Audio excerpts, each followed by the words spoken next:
बल्कि एक नया एंगल ले आए हैं कि पिछड़े वर्ग की बात। भारतीय जनता पार्टी के अध्यक्ष जी से मैं कहना चाहूँगा, यदि पिछड़ों के नाम से आप घड़ियाली आंसू बहाना बंद करें।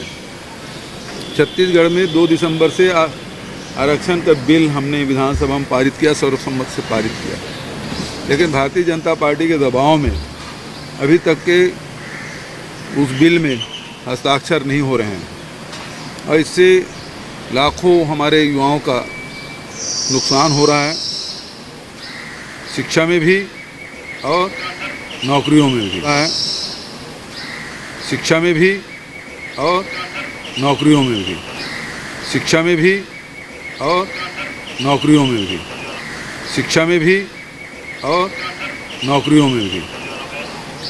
कांग्रेस पार्टी हमेशा गरीबों के, वंचितों के हक की लड़ाई लड़ती रही है और भारतीय जनता पार्टी हमेशा इन वर्गों की उपेक्षा की है, इनके बीच में भेद डालने का काम किया है और अपना उल्लू सीधा करने का काम किया है। आपने देखा कि किस प्रकार से ठाकुर रमन सिंह जी मेरे खिलाफ बयान दे, छोटा आदमी है, छोटे मन से काम करता है, उन्होंने बयान दिया था। ये भी उन्होंने भानु प्रतापपुर के जब नामांकन रैली हुई थी उसमें उन्होंने मुझे चूहा, बिल्ली, कुत्ता जैसे शब्दों से संबोधित किया था। ये उनकी मानसिकता है भारतीय जनता पार्टी की, क्योंकि नड्डा जी से कहना चाहूँगा, अपने राष्ट्रीय उपाध्यक्ष से पूछिए कि उन्होंने ये कहा था कि नहीं कहा था। तो आपके जो पिछड़े वर्ग जो प्रेम हैं वो केवल दिखावटी है। घड़ियाली आंसू बहाना बंद करें और सीधा सीधा अडानी के मामले में जवाब देना चाहिए कि उनके संबंध उनके नेताओं से क्या रहे हैं। राहुल जी ने जो सवाल पूछे कि कितने बार उनके साथ विदेश यात्रा की है, सेल कंपनी के रूप किस प्रकार से पैसे रूट हुआ है उसके बारे में बताएं और क्या क्या उन्होंने ठेका दिलाए हैं इसके बारे में उन्होंने पूछा है। इस सवाल का जवाब देना चाहिए। हरे कृष्णा दोस्तों, मैं दीपांशु स्वागत करता हूं आपका CGPSC व्यापम में। मुख्यमंत्री जी का आप लोगों ने बयान सुना होगा, तो आप लोग समझ ही सकते हैं कि मुख्यमंत्री जी आरक्षण और नौकरियों पर क्या बोले। और कहीं ना कहीं ये बात शासन जानती है कि वो नौकरी नहीं निकाल पा रही है, नियुक्तियां नहीं दे पा रही है, दोनों निकालने में वो असमर्थ महसूस कर रही है और इसका खामियाजा युवाओं का भविष्य कहीं ना कहीं अधर पे लटक चुका है। और हालांकि आरोप और प्रत्यारोप का दौर तो दोनों साइड से चल रहा है, पक्ष और विपक्ष दोनों आरोप और प्रत्यारोप लगा रहे हैं, लेकिन कहीं ना कहीं बीच का रास्ता यही है कि 50% आरक्षण पर भर्ती। इसी कड़ी में आज जो है मुख्यमंत्री जी छुरिया जा रहे हैं, राजधानी छुरिया में जा रहे हैं और छुरिया में आज जो बेरोजगार संगठन है, ये जो बेरोजगार संगठन है ये बहुत ही काबिले तारीफ़ है, क्योंकि पिछले कुछ दिनों पहले इन्होंने एक रैली भी निकाली थी, ज्ञापन भी सौंपा था और फिर अब जो डायरेक्ट है वो मुख्यमंत्री जी के पास ज्ञापन सौंपेंगे। देखिए यहाँ पे आपके स्क्रीन पे शो हो रहा होगा, ये खुज्जी विधायक को दिया गया लेटर है जहाँ पे बताया गया था कि ये जो है मुख्यमंत्री को जब वो कल आएंगे, मतलब आज आएंगे, तो सौंप दिया जाएगा। देखिए लेटर में क्या लिखा है।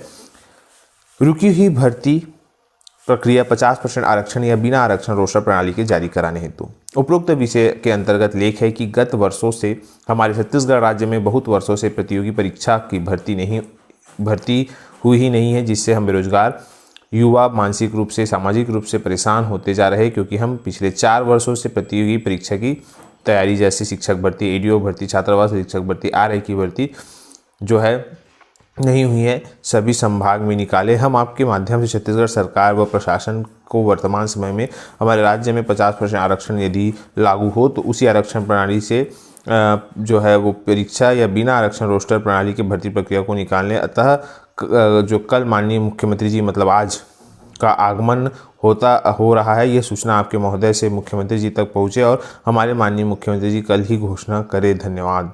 तो इस प्रकार से बेरोजगार युवाओं ने जो नीचे देखिएगा समस्त बेरोजगार युवा संगठन राजनांदगांव और बहुत ही सारे बच्चों का साइन है।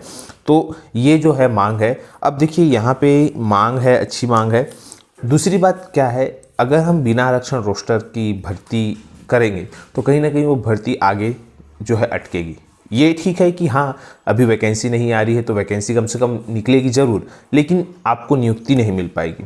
और फिर जिस प्रकार से आपको एग्जाम्पल के थ्रू बताना चाहूँगा, जेई जूनियर इंजीनियर जो जल संसाधन विभाग में 400 पदों का निकला हुआ था, उनको करीबन 1 साल हो गया, अभी तक उनको नियुक्ति नहीं मिली। हालांकि वो एग्ज़ाम निकाल चुके हैं लेकिन अभी तक उनको नियुक्ति नहीं मिली। तो क्या आप वैसी परिस्थिति में आना चाहते हैं कि क्लियर भर्ती कराना चाहते हैं? अगर आप क्लियर भर्ती कराना चाहते हैं तो मांग ये रखिए जो एक संवैधानिक है, 50% आरक्षण पर भर्ती। अगर 50% आरक्षण पर भर्ती पर अगर आप मांग रखेंगे तो वो सरकार के ऊपर छोड़ दीजिए कि वो किस वर्ग को कितना आरक्षण देगी। एक बात। दूसरी बात, ये आप अभी डिमोटिवेट नहीं हुए, याद रखिएगा ये जो वक्त है ये पढ़ने के लिए, क्योंकि देखिएगा यहाँ पे आज नहीं तो कल सुप्रीम कोर्ट में ये जरूर होगा कि सुप्रीम कोर्ट कुछ भी निर्णय होगा। आप सभी जानते हो वो क्या निर्णय होने वाला है संविधान के तौर पे, लेकिन कहीं ना कहीं जब तक सुप्रीम कोर्ट फैसला नहीं करते कुछ भी कहना सही नहीं रहता। लेकिन हाँ, सभी को मालूम है क्या फैसला आने वाला है, इसी वजह से कहीं ना कहीं वो डेट पे डेट बढ़ते जा रहा है। लेकिन एक दिन जरूर आएगा कि सुप्रीम कोर्ट फैसला देगा और कहीं ना कहीं वो सरकार जो है फिर उस भर्ती नियम को आगे बढ़ाएगा। और ये याद रखिएगा चुनाव के पहले ही होगा जो होगा। और कहीं ना कहीं उस गर्म मिजाज में, उस गर्म मुद्दे में पक्ष और विपक्ष दोनों चुनावी माहौल बनाने में किस प्रकार से कारगर साबित होते हैं वो तो देखने वाली बात है। लेकिन याद रखिएगा वैकेंसियाँ निकलेगी तो पढ़ाई तो करना ही है, लेकिन आप लोगों को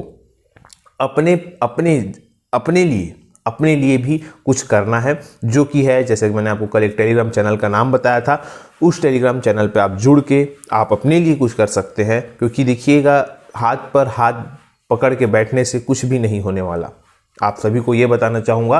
क्योंकि देखिए जिस प्रकार से ये युवा संगठन ज्ञापन सौंप रहे हैं मुख्यमंत्री जी को, उसी प्रकार से आप लोगों को भी कहीं ना कहीं ये मांग करनी चाहिए कि 50% आरक्षण पर भर्ती हो या 0% आरक्षण पर कहीं ना कहीं भर्ती हो। लेकिन 0% आरक्षण पर भर्ती होगी तो कहीं ना कहीं भर्तियां फंसेगी, लेकिन 50% आरक्षण पर भर्तियां होगी तो भर्तियां क्लियर होगी। अभी आपके ऊपर डिपेंड करता है कि आप क्या चाहते हैं। दूसरी तरफ अभी भी कहीं ना कहीं युवाओं को एकजुट होने में, उनकी जो सोच है उनको एकजुट करने में समय लग रहा है, जो कि ये समय कहीं ना कहीं युवाओं पे भारी ना पड़ जाए।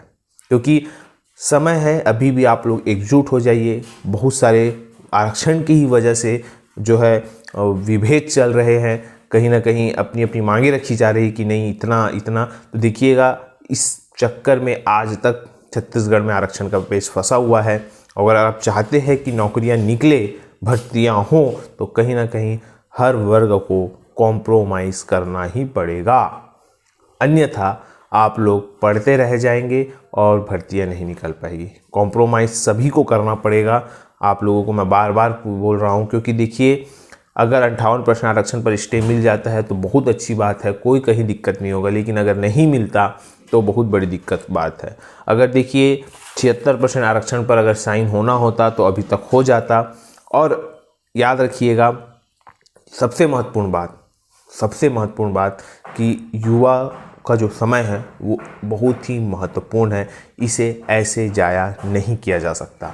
तो आप लोग पढ़ते रहिए, साथ में अपने लिए भी कुछ करिए। 50% आरक्षण पर मांग रखिए, यही आप लोगों को बताना था। अब आरक्षण किसको कितना देना है ये सरकार पर छोड़िए कि सरकार किस वर्ग को कितना आरक्षण देगी, लेकिन आप लोगों का काम है कि 50% आरक्षण पर भर्ती की मांग करना। आशा करता हूँ कि ये चीज़ें समझ आई होगी। वीडियो अच्छा लगा तो इसे ज़्यादा से ज़्यादा लोगों का शेयर, लाइक और सब्सक्राइब जरूर करें। वीडियो देखने के लिए धन्यवाद। आशा करता हूँ कि आप लोगों को कुछ चीज़ें समझ आई होगी।